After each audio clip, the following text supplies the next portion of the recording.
Hello guys, मैं अविराज आपका स्वागत करता हूं इस फिजिक्स न्यूज़ के सेशन में। फिजिक्स न्यूज़ के सेशन को स्टार्ट करने से पहले मैं एक चीज़ आपको बता देना चाहता हूं। जैसा कि आपको पता है कि फिजिक्स न्यूज़ यानी कि इस पे हम लोग रीसेंट डिस्कवरीज पे बात करते हैं, और शायद जो रीसेंट डिस्कवरीज हैं वो थोड़े आपको कॉम्प्लेक्स लगे, क्योंकि जो रीसेंट डिस्कवरीज है वो बहुत एडवांस डिस्कवरीज हो रहे हैं हर चीज़ में। तो शायद उससे मुझे समझाने में भी कॉम्प्लेक्सिटी हो और आपको समझने में भी कॉम्प्लेक्सिटी हो। वैसे भी न्यूज़ का मतलब होता है कि सिर्फ आप हेडलाइन और चीज़ों को समझें। अब उसके अंदर आने वाले जितने भी कंटेंट होते हैं वो बहुत ज़्यादा ही एडवांस चीज़ों से रिलेटेबल होते हैं और बहुत ज़्यादा ही मैथमेटिकल हो सकते हैं, या इवन हार्ड टर्मिनोलॉजी सबका यूज हो सकता है। तो शायद जो भी कंप्लीट ऑडियंस है वो इस चीज़ को ना समझ पाए। तो आप प्लीज़ और प्लीज़ इस चीज़ को जो भी है बारीकी से देखें और थोड़ा सा खुद से भी जाके सर्च किया करें। मेरा काम है कि बस मैं आपके अंदर एक क्यूरियोसिटी बरकरार रखूं, आपको बस ये बताता रहूं कि आखिर रिसेंटली अभी क्या क्या वर्क्स चल रहे हैं। अब उस वर्क्स को समझाने में मेरे को बहुत चीज़ों का यूज ले सकता हूं जो कि शायद पॉसिबल नहीं है इस सेशंस में। तो आप प्लीज़ और प्लीज़ अपने आप से गूगल पे मेरे बताए गए टॉपिक्स पे मैं थोड़ा सा बताऊंगा और आप उसे गूगल पे जाकर स्टडी करो अगर आपको और उसको अच्छे से समझना है तो चलिए बढ़ते हैं आज के न्यूज सेशन में। आज मैं आपको 3 न्यूज बताऊंगा। तो सबसे पहले मैं बता देता हूँ वो 3 न्यूज क्या है। जो सबसे पहला न्यूज मैं बताऊंगा वो रिलेटेड होगा एरोस्पेस इंजीनियरिंग से। जो दूसरा न्यूज मैं बताऊंगा वो रिलेटेड होगा एस्ट्रोनॉट्स के इम्यून सिस्टम से, और जो तीसरा न्यूज है वो रिलेटेड होगा जेफ बेजोस के स्पेस फ्लाइट से। तो चलिए एक एक करके हम लोग अपने न्यूज की तरफ बढ़ते हैं। जो सबसे पहला न्यूज है जो कि है एरोस्पेस इंजीनियरिंग से। एक्चुअली जो रिसर्चर है, इवन आईआईटी मद्रास के एक प्रोफेसर है, उन्होंने एक फेनोमेना को स्टडी किया है। वो फेनोमेना क्या है इस चीज को समझते हैं। वो क्या रहा है कि जो हमारा एरोस्पेस इंजीनियरिंग है, यानी कि जो हमारा फ्लाइट्स होते हैं, जो भी रॉकेट्स होते हैं, उनमें एक ऑर्डरिंग रिजल्ट आ रहा है। और वो ऑर्डरिंग रिजल्ट की वजह से क्या हो रहा है, अब वो आ कहां से रहा है, वो आ रहा है क्योस इन टर्बुलेंट सिस्टम। मतलब क्योस मतलब क्या होता है, रैंडमनेस। किसमें, टर्बुलेंट सिस्टम, मतलब जो रॉकेट के सिस्टम में जो क्योस अकॉर्ड हो रहा है, उस क्योस की वजह से कुछ ऑर्डरिंग आ रहा है, कुछ ऑर्डरिंग रिजल्ट्स आ रहा है। अब वो रिजल्ट्स क्या है इस चीज को देखते हैं। पहले इस चीज को समझते हैं कि क्योस इन टर्बुलेंट सिस्टम का क्या मतलब है, और इस क्योस इन टर्बुलेंट सिस्टम की वजह से क्या हो रहा है। मतलब टर्बुलेंट सिस्टम जो रॉकेट का होता है उसमें बहुत ज्यादा क्योस आ रहा है। मतलब नहीं कहते हैं जैसे कि बादल को देख के आप क्या कहते हो, बहुत क्योस है, मतलब आप उसको एक्सप्लेन नहीं कर सकते हो।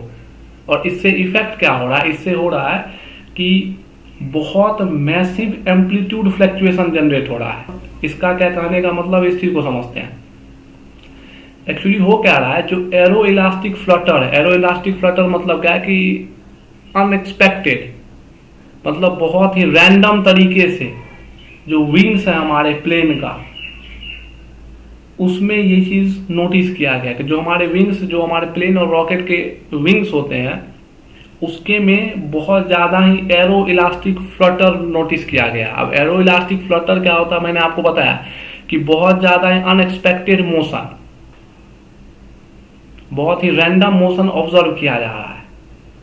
और ये क्यों हो रहा है, ये हो रहा है क्योंकि उसके टर्बुलेंट सिस्टम में क्योस अकर हो रहा है।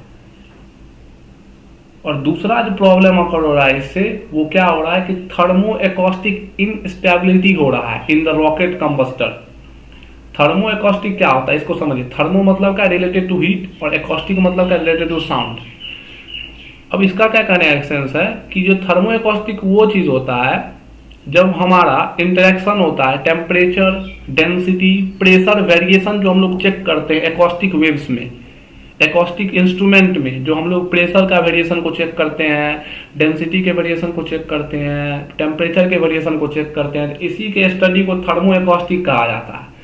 और यही क्योस की वजह से क्या हुआ कि जो रॉकेट्स हैं, रॉकेट्स के जो कंबस्टर हैं, कंबस्टर जो आप जानते हो फायर एग्जीक्यूट जो करते हैं, उसके में थर्मो एकॉस्टिक इनस्टेबिलिटी दिख रहा है। और जिसकी वजह से क्या हो रहा है कि हमारा जो सिस्टम वो ब्रेक डाउन कर सकता है। तो ये एक बहुत बड़ा प्रॉब्लम हमारे रॉकेट्स को लेके।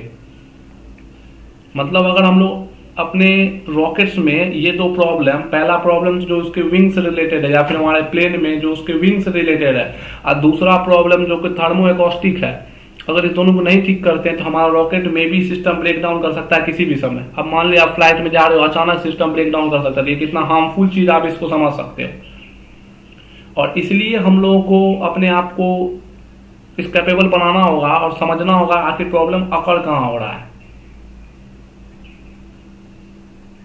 बात समझ में आ रही है ना, अकड़ कहां हो रहा है। तो इस चीज को समझने से पहले चलिए हम लोग इस चीज को देखते हैं, एक्चुअली थोड़ा सा देखते हैं कि स्टडी किया क्या गया। तो जो हमारे रॉकेट्स होते हैं, जो हमारे प्लेन्स होते हैं, उसमें एक्चुअली जब एक रिजल्ट पाया गया, एक्सपेरिमेंट करने के बाद रिजल्ट पाया गया और रिजल्ट कुछ निगेटिव आया, तो अब जाना गया कि भाई रिजल्ट ऐसा निगेटिव क्यों आ रहा है और रिजल्ट के निगेटिव आने से क्या फर्क पड़ेगा। तो दो फर्क मैंने बताया कि थर्मो एकॉस्टिक इनस्टेबिलिटी और दूसरा आपका एरो इलास्टिक फ्लटर जो हमारे विंग्स में देखने के लिए मिलता है। यही दो चीज मेनली होता है, और जिसके वजह से क्या होता है कि जो हमारे टरबाइन ब्लेड्स हैं उन पे इफेक्ट जाता है, किसके वजह से, एकॉस्टिक की वजह से। और कई बार तो आपका ये है कि जो मैनेजमेंट सिस्टम का होता है, जो मैनेजमेंट सिस्टम होता है रॉकेट का, वो फेल कर जाता है और जिसकी वजह से क्या होगा, आपका मिशन फेल कर जाएगा। तो ये दो बहुत मेजर प्रॉब्लम है जो कि पाया गया, रिजल्ट में पाया गया, एक्सपेरिमेंटली चीज एक डाटा निकला कि जिसमें ये पाया जा रहा था कि ये दोनों सिस्टम मेनली हम लोगों को प्रॉब्लम खड़ा कर रहा है। अब इसकी वजह से क्या होता है कि जो आपका मिशन है, मिशन फेल हो जाता है, जैसा कि देखा गया अपोलो रॉकेट फेलियर मिशन में। जी हाँ, अपोलो रॉकेट फेलियर मिशन में इसमें सेम प्रॉब्लम की वजह से हमारा अपोलो रॉकेट मिशन फेल हुआ। इसमें F1 इंजन, अपोलो में जो F1 इंजन था, जब उसका टेस्ट किया जा रहा था तो उसी टेस्ट की में वो इनस्टेबिलिटी की वजह से एक्सप्लोड कर गया, मतलब फट गया कंबशन चैम्बर उसका। तो इसी वजह से हम लोगों को इस चीज में बेहतरीन ढंग से समझना पड़ेगा, इस दो प्रॉब्लम को, और इसका सॉल्यूशन निकालना पड़ेगा। अब जो प्रोफेसर हैं वो ऐसा देख रहे हैं कि इस ऑर्डर को, आखिरी ऑर्डर ये क्यों अकर हुआ टर्बुलेंट सिस्टम में, इस चीज को समझने के लिए वो एक एनालॉजी डेवलप कर रहे हैं बोस आइंस्टाइन कंडेंसेशन से। मतलब यही क्योस को समझने के लिए, क्योस क्यों आया, वो क्या कर रहे हैं कि क्वांटम स्टैटिस्टिकल मैकेनिक्स जो है, जिसमें बोस आइंस्टाइन कंडेंसेशन है, वो ऐसा देख रहे हैं कि इस क्योस को अगर हमें समझना है तो हमें बोस आइंस्टाइन कंडेंसेशन से एक रिलेशन एस्टेब्लिश करना होगा। और यही बोस आइंस्टाइन कंडेंसेशन क्या होता है आप जान रहे हो, जो कि एलिमेंट्री पार्टिकल्स होते हैं जिनका स्पिन लगभग 012 के आसपास होता है और जो कि कंडेंस होते हैं बहुत लो टेम्परेचर वैल्यूज के लिए। और ये कंडेंसेशन जो है कारण बनता है यही क्योस का टर्बुलेंट सिस्टम में। तो अगर हम लोग कंडेंसेशन को समझ के इस क्योस को सही कर लिए तो हम इस दोनों प्रॉब्लम से ऊपर उठ सकते हैं। ये था एक एरोस्पेस इंजीनियरिंग में एक प्रॉब्लम जिसका सॉल्यूशन बोस आइंस्टाइन कंडेंसेशन में भी प्रोवाइड कर सकता है। तो ये था हमारा पहला न्यूज। अब चलिए बढ़ते हैं दूसरे न्यूज की तरफ। जो दूसरा न्यूज है वो है space travel weakens our immune system. मतलब जो एस्ट्रोनॉट होते हैं वो स्पेस में ट्रैवल करते हैं और जो स्पेस ट्रैवलिंग होता है ना वो हमारे इम्यून सिस्टम को कम कर देता है। सबसे पहले समझते हैं कि क्या करता है और दूसरा समझते हैं क्यों करता है। एक्चुअली होता क्या है कि जब आप एस्ट्रोनॉट मिशन पे जाते हैं या कोई आदमी स्पेस ट्रैवल करता है, ऐसा देखा गया कहाँ पे, अपोलो मिशन में ही देखा गया कि जो एस्ट्रोनॉट है वो बहुत ज्यादा ही इनर ईयर डिस्टर्बेंस महसूस कर रहे हैं। मतलब उसके कानों के अंदर डिस्टर्बेंस बहुत ज्यादा हो रहा है, उनका हार्ट बीट पे प्रॉब्लम आ रहा है, उनका प्रेशर लो हो जा रहा है, उनको डिहाइड्रेशन हो रहा है, उनको लॉस ऑफ कैल्शियम हो रहा है। अगर मतलब जब एस्ट्रोनॉट मिशन से वापस अर्थ पे आते हैं तो उनके साथ इन प्रकार का प्रॉब्लम देखा जाता है, जिसको हम लोग ये भी कह सकते हैं कि इम्यून सिस्टम का कम होना। ये ऑब्जर्वेशन कहाँ से आया? ये ऑब्जर्वेशन आया अपोलो मिशन में। जब एस्ट्रोनॉट लौट के आए तो वहां जनरली पाया गया कि बहुत एस्ट्रोनॉट सिक हैं, मतलब बीमार थे और बहुत को तो इन्फेक्शन इवन हो गया और कितने को तो चिकन पॉक्स वायरस भी अटैक कर गया। अब सवाल उठ रहा है कि ये प्रॉब्लम जो एस्ट्रोनॉट के इम्यून सिस्टम पे आ रहा है आखिर ये हो क्यों रहा है? प्रॉब्लम क्या आ रहा है इस चीज को तो समझ गए। आप समझते कि ऐसा प्रॉब्लम हो क्यों रहा है। तो ऐसा स्टडीज में पाया गया कि ये हो रहा है ड्यू टू वीक ग्रेविटी की वजह से, और जिसको कहा एक वर्ड कहा जाता है माइक्रो ग्रेविटी। जी हाँ, ऐसा हो रहा है ड्यू टू वीक ग्रेविटी और माइक्रो ग्रेविटी की वजह से। अब ये माइक्रो ग्रेविटी आखिर करता क्या है हमारे इम्यून सिस्टम पे, जो ये प्रॉब्लम क्रिएट कर रहा है।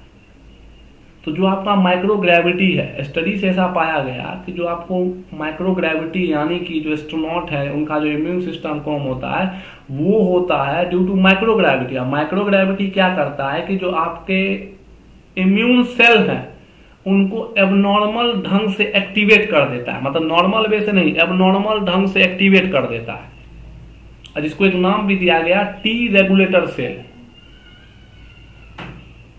मतलब जो आपका इम्यून सेल है उसको एबनॉर्मल ढंग से जब एक्टिवेट किया जाता है तो उसी को हम लोग कहते हैं टी रेगुलेटर सेल, मतलब ट्रग भी कहा जाता है, TREGS, ट्रग्स। ड्रग एक्चुअली क्या करता है, ड्रग आपके इम्यून के रिस्पॉन्स को ही जो ट्रिगर हो, जो कि मतलब आपका बॉडी जो आप एनर्जी लेते हो तो आपका इम्यून सिस्टम बरकरार रहता है, वो रिस्पॉन्स करते रहता है। तो ड्रग क्या करता है कि जो आपका इम्यून सिस्टम का रिस्पॉन्स है ना उसी को सप्रेस कर देता है। ड्रग अकर क्यों होता है, ड्रग अकर होता है ड्यू टू माइक्रो ग्रेविटी। तो वो क्या करता है आपके इम्यून सिस्टम को सप्रेस कर देता है। तो अब एस्ट्रोनॉट पे जो प्रॉब्लम आ रही है उसका सॉल्यूशन ढूंढा जाएगा। अब हमें ये पता चल गया ना कि एस्ट्रोनॉट आखिर एक्चुअली वीक क्यों हो जाते हैं। अब हम लोग इसके प्रॉब्लम पे सॉल्यूशन की तरफ बढ़ेंगे। तो ये था हमारा सेकेंड न्यूज।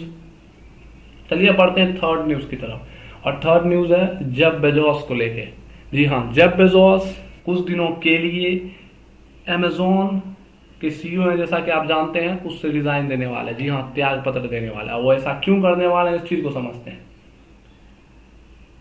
एक्चुअली जो जेफ बेजोस है उनका बचपन से सपना रहा है कि वो स्पेस में ट्रैवल करें, उनको स्पेस जाने की बहुत इच्छा होती थी। तो हाँ, इस बार जेफ बेजोस ब्लास्ट होने वाले हैं स्पेस में अगले महीने यानी क्या, जुलाई में। ब्लास्ट करने का मतलब उनको स्पेस में भेजा जाएगा। किस चीज से, उनके अपने ब्लू ओरिजिन कंपनी से, जो कि फर्स्ट फ्लाइट बना रहा है अपने दोस्तों के साथ, अपने मेंबर्स के साथ। मतलब जो उनका ब्लू ओरिजिन कंपनी है वो एक फ्लाइट बना रहा है जिस फ्लाइट में जेफ बेजोस को स्पेस भेजा जाएगा। और जेफ बेजोस का ऐसा कहना है कि और ये फ्लाइट कब लॉन्च करेगा, 20 जुलाई को उन्होंने शेड्यूल किया है। क्यों, क्योंकि जो 20 जुलाई है वो 52 एनिवर्सरी है अपोलो 11 मिशन का, जिसमें नील एंगस्ट्रॉम और बज एल्ड्रिन गए थे। तो जेफ बेजोस इसी दिन स्पेस में ट्रैवल करने वाले हैं, और जिस वजह से उन्होंने CEO के पोस्ट से इस्तीफा दिया और ऐसा कहा है कि मैं अभी कुछ महीने, 1 महीने 1.5 महीने, अभी जैसा कि आपको पता है कि समय बहुत कम है, इस पे काम करना चाहता हूँ, अपने रॉकेट मेंबर्स के साथ काम करना चाहता हूँ। तो जी हाँ, ये कारण था उनका अभी इस्तीफा देने का कारण है। तो ये था हमारा तीसरा न्यूज। तो आज का न्यूज सेशन यही खत्म होता है। Thanks for watching.